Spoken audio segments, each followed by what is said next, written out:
when the colonizers were leaving the continent between 1958 and 1961, France did something that was just downright terrible.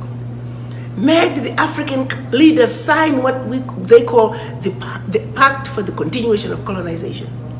France made the Francophone countries sign the Pact for the Continuation of Colonization.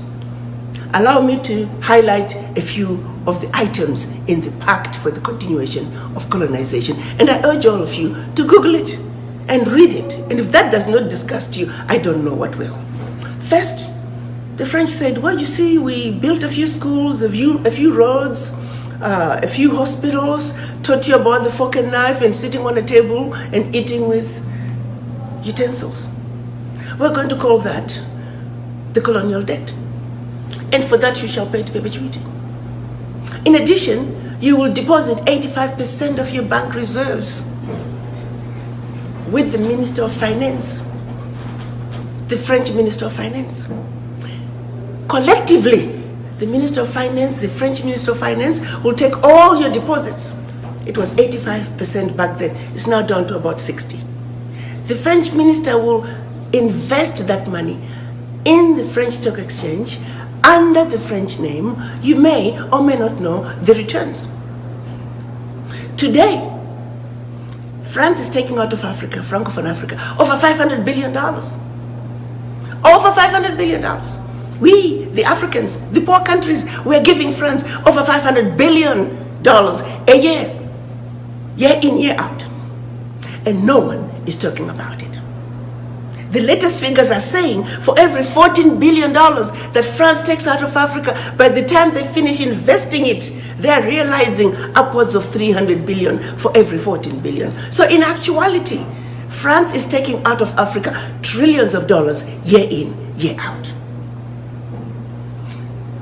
Should any of those countries wish to access some of their own money that they deposited with France, they have to submit their own financial reports for the country.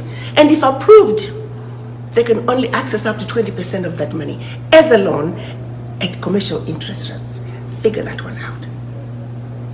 That is our reality. It gets better. They were also told that if you need any military equipment, you can only purchase it from France. Your military can only be trained by France.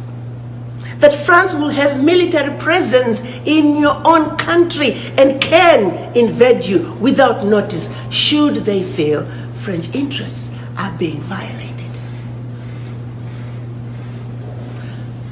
Language of instruction shall be French. All your minerals discovered, yet to be discovered, France has the first right of refusal. All the contracts, big contracts, private and public, French companies have the first right of refusal.